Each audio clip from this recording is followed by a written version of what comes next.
आज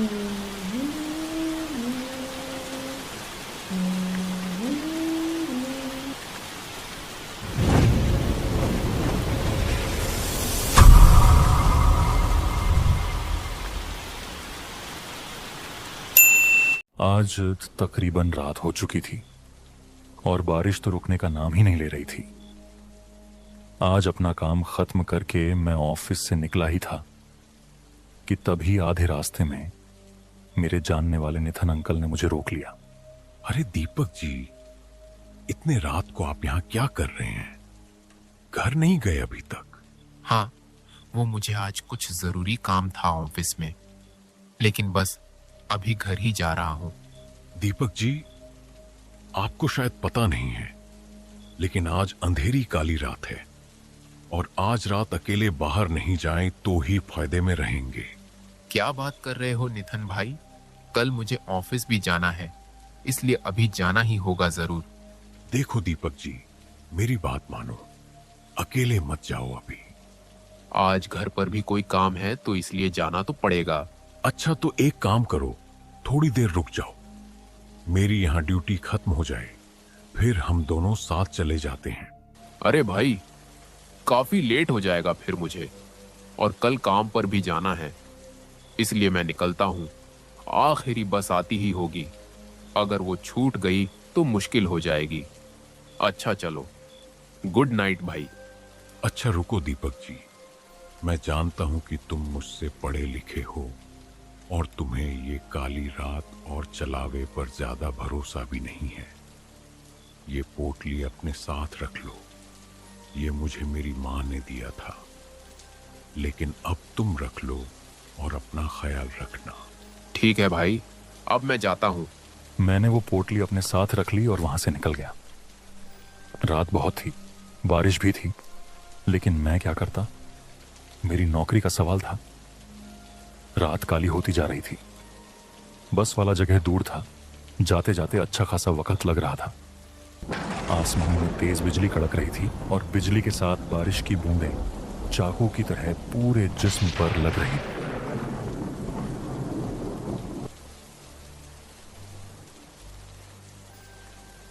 और थोड़ी देर बाद मैं बस के जगह पर पहुंच गया था। वहां पर खड़े होकर मैं गाड़ी का इंतजार करने लगा। बारिश और भी ज्यादा हो गई थी और मेरे आसपास अब कोई भी दिखाई नहीं दे रहा था। वहां पर सिर्फ मैं ही इंतजार कर रहा था। कुछ देर इंतजार करने के बाद मुझे अंदाजा हो गया कि शायद वो आखिरी बस भी निकल चुकी थी। तभी मैंने रोड पर सामने एक अजीब सी लड़की देखी जो वहां पर बैठी हुई थी। अंधेरा बहुत ज्यादा था, इस वजह से मुझे वो ठीक से दिखाई नहीं दे रही थी।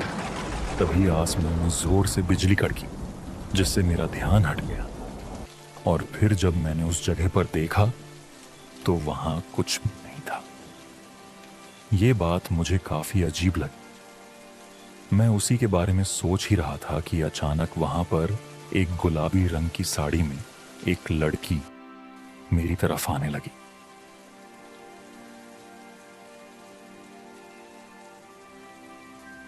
वो वहां पर आकर मेरे साथ ही रुक गई और ऐसा लग रहा था जैसे वो भी बस का इंतजार कर रही हो। क्या हुआ जी? आप इतने डरे हुए क्यों हैं? और इतनी रात को यहाँ क्या कर रहे हो, वो भी अकेले? मुझे डर लग रहा है। डर? किस चीज का डर? मुझे इस रास्ते से और अंधेरी रात से डर लग रहा है। क्या आपको डर नहीं लग रहा? नहीं, मुझे डर क्यों लगेगा? इसमें डरने की क्या बात है? बस रात ही तो है और बारिश है, बस। आप बताइए, आप इतने रात को यहाँ क्या कर रहे हैं और आप कहाँ जा रहे थे? मैं घर जा रही थी, बस के लिए यहाँ इंतजार करने। जब आ रही थी तभी मैंने रोड के उस पार देखा कि कोई अजीब सी लड़की वहां बैठी हुई थी। इसी वजह से मुझे अब डर लग रहा है। उसकी ये बात सुनकर मैं सहम सा आ गया, क्योंकि अभी थोड़ी देर पहले मेरे साथ भी ऐसा ही हो चुका था। पहले मुझे लगा था कि शायद वो मेरा वहम होगा, लेकिन वो मेरा वहम नहीं था। आपका घर कहाँ है? इस गांव के साथ वाले गांव में है मेरा घर। अगर आप मेरे साथ वहां तक चले जाए तो अच्छा होगा, क्योंकि बस तो चली गई है और अकेले मुझे डर लग रहा है। ठीक है, मेरे घर का रास्ता भी उसी तरफ जाता है। चलिए, आप मेरे साथ चलिए, मैं आपको आपके घर तक छोड़ देता हूँ। क्या सच में आप मुझे मेरे घर छोड़ देंगे? हाँ, क्यों नहीं। वैसे भी आपका उस सुनसान रास्ते में अकेले जाना ठीक नहीं। चलिए, मैं आपके साथ जाता हूं। वो लड़की मेरे साथ जाने के लिए तैयार बैठी थी और अब उस सफर पर हम दोनों साथ में निकल पड़े। हम दोनों पूरे रास्ते बातें करते हुए जा रहे थे।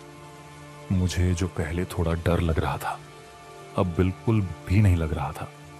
शायद मेरे अकेलेपन की वजह से ही मुझे डर महसूस हो रहा था। हम दोनों पूरे रास्ते बारिश में भीग रहे थे। रास्ते में अजीब अजीब सी आवाजें आ रही थीं। एक जगह तो हमें ऐसी आवाजें सुनाई देने लगीं जैसे कोई पुरानी कविता गा रहा हो। हम रास्ते पर चलते गए, लेकिन वो आवाजें भी उतनी ही आती रहीं। फिर हम दोनों एक जगह पर रुक गए। आपने कोई आवाज सुनी? आवाज? कैसी आवाज? अरे, इतने अजीब से आवाज जैसे इस सुनसान जगह में कोई दूर बैठा हुआ पुरानी कविता गा रहा हो। हाँ, तो क्या तुम्हें भी ये आवाजें सुनाई दे रही हैं? मैं तो समझा कि शायद सिर्फ मुझे ही ये आवाजें आ रही हैं, लेकिन छोड़ो। मुझे लगता है कि कोई दूर से ऐसे ही आवाजें होंगी, या शायद बारिश की आवाज होगी। आप डरे मत, कुछ नहीं है। नहीं जी, ये कोई बारिश की आवाज नहीं है। ये तो ऐसी आवाज है जैसे कोई कुछ गा रहा हो या कोई रो रहा हो। मुझे तो डर लग रहा है। अरे, डरने की कोई बात ही नहीं। आप बस मेरे साथ चलें, कुछ नहीं है। आपको शायद पता नहीं है ना, इसलिए आप ऐसा कह रहे हैं। आज काली रात है और सुना है इस काली रात में इस तरह के सुनसान जगहों में चिलावा निकलता है। अरे, चिलावा विलावा कुछ नहीं होता। आप भी इस तरह की फिजूल बातों पर यकीन करते हैं। अब छोड़े ये सब और आप मेरे साथ चलें। मैं आपको घर तक पहुंचा दूंगा और कोई चिलावा नहीं है। वो खौफनाक आवाजें तो मुझे भी आ रही थीं, लेकिन मैंने उस पर ज्यादा ध्यान नहीं दिया। सच बताऊं तो डर मुझे भी लगने लगा था, लेकिन मैं उस लड़की के सामने उसे और नहीं डराना चाहता था, इसलिए मैं उसे दिलासा दे रहा था। हम दोनों फिर से चलने लगे।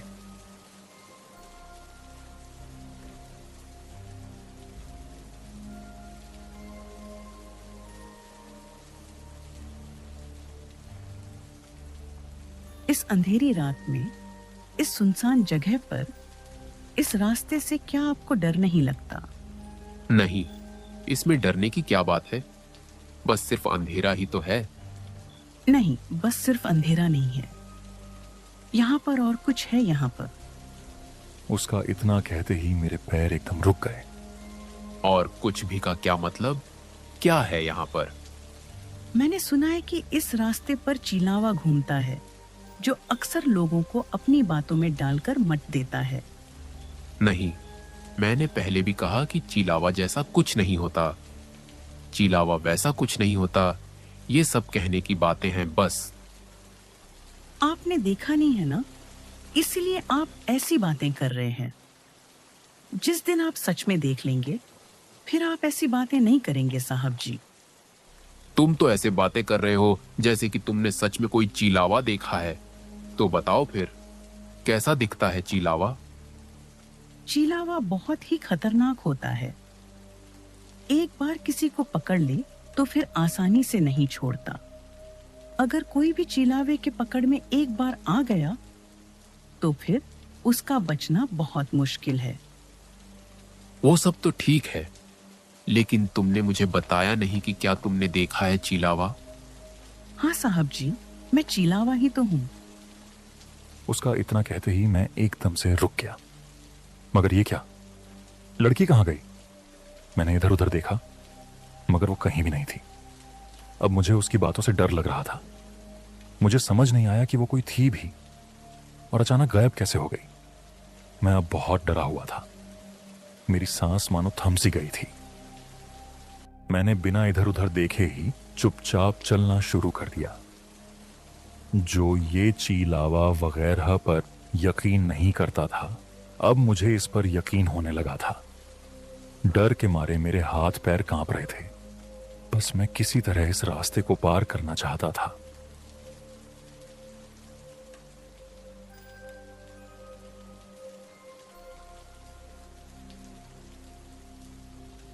साहब जी, क्या हुआ?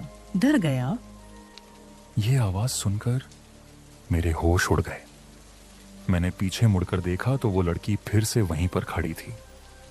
अब मुझे उस लड़की से बहुत डर लग रहा था। तुम कहाँ चले गए थे?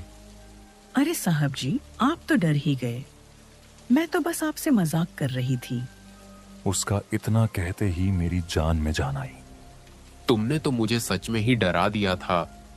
साहब जी, लेकिन आप तो कह रहे थे कि चलावा वगैरह कुछ नहीं होता, तो फिर किस चीज से डर रहे थे? उसके सवाल का उस वक्त मेरे पास कोई जवाब नहीं था। मैं कुछ ना बोल सका। अच्छा, अब चले, घर भी जाना है, रात ज्यादा अंधेरी हो चुकी है।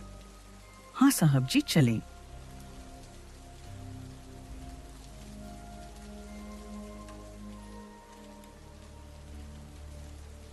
देखो, रात के समय इस तरह के मजाक करना ठीक नहीं है। क्यों साहब, आप मेरे मजाक से डर गए थे ना? नहीं, मैं डरा नहीं था, बस थोड़ा सा ही परेशान हो गया था कि तुम कहाँ चले गए थे। अच्छा, क्या अभी भी आपको यही लगता है कि चलावा नहीं होता? अरे छोड़ो ना ये चलावा की बातें, कोई और बात करते हैं। देखो, हम शायद बस घर पहुंचने ही वाले हैं। नहीं साहब जी, घर तो अभी बहुत दूर है। लगता है तुम्हारा इस रास्ते से रोज का आना जाना है, इसलिए तुम्हें रास्ते की ज्यादा जानकारी है। हाँ साहब जी, इस रास्ते से तो मेरा रोज का आना जाना लगा रहता है। तो क्या तुम्हें इस रास्ते में हर रोज अकेले जाने से डर नहीं लगता? क्योंकि यहाँ पर तो रात के वक्त कोई भी नहीं होता। नहीं साहब जी, मुझे डर क्यों लगेगा? मुझे डर नहीं लगता क्योंकि मैं खुद एक चलावा हूँ। अच्छा, मजाक कर लेते हो तुम भी। लेकिन इस बार ये मजाक नहीं है। उसका इतना कहते ही मैं फिर से रुक गया। देखो, मेरे साथ इस तरह का मजाक मत किया करो। मुझे इस तरह का मजाक बिल्कुल भी पसंद नहीं है, और अगर तुम ऐसे ही करोगे तो मैं तुम्हें यहां ही छोड़ दूंगा। बस अब चुपचाप मेरे साथ चलो। इतना कहकर मैंने उसकी तरफ देखा, लेकिन वह फिर से गायब हो चुकी थी। देखो, रात बहुत हो चुकी है, मेरे साथ इस तरह का मजाक मत करो। चलो जल्दी से निकलो, रात हो गई है। तुम्हें घर नहीं जाना? मैंने उसे बहुत बार आवाज लगाई, लेकिन वह कहीं पर नहीं थी। देखो, मैं जा रहा हूं, तुम फिर अकेले आना। मैंने फिर से आवाज दी, लेकिन वह मुझे कहीं दिखाई नहीं दी। अब मैंने आगे बढ़ने का सोचा, लेकिन मुझे उस लड़की की भी फिक्र हो रही थी। आखिरकार यह रास्ता इतना सुनसान है और रात काफी काली हो चुकी थी। अजीब अजीब सी आवाजें आ रही थी, लेकिन अब मुझे आगे बढ़ना ही सही लगा।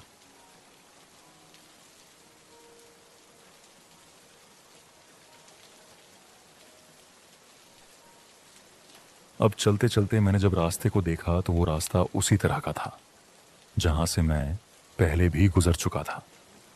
मैंने चारों तरफ नजर दौड़ाई तो समझ आ गया कि कुछ न कुछ गड़बड़ जरूर हो रही है मेरे साथ। अब मुझे कुछ समझ नहीं आ रहा था। मैं बस चलता जा रहा था कि अचानक मेरे पीछे किसी के चलने की आहट आने लगी, जैसे कोई मेरे पीछे पीछे आ रहा हो। उस आवाज ने मेरे डर को और बढ़ा दिया, लेकिन फिर भी वो कदमों की आहट लगातार मेरे पीछे ही आती रही।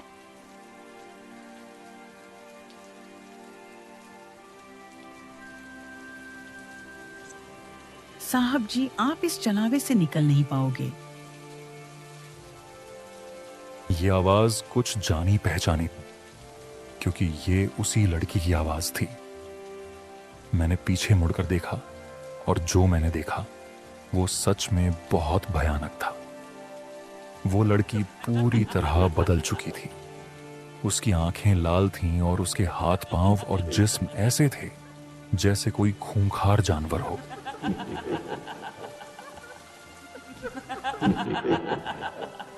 ये सब देखकर मेरा तो डर से चेहरा सफेद पड़ गया और मैं फौरन वहां से भागने लगा। मैं तेज तेज चलने लगा। मेरा दिल बहुत तेज धड़क रहा था। बस मैं किसी तरह उस रास्ते से बाहर निकल जाना चाहता था। किसी तरह मैं वहां से निकल गया। तभी मुझे याद आया कि वो चाचा ने मुझे एक पोटली दी थी जिसे मैंने जेब में रखा हुआ था। उसी से मैं बच गया था। अब मेरी जान में थोड़ी जान आई और उस अंधेरी रात में मैं उस चलावे के पकड़ से बच निकला।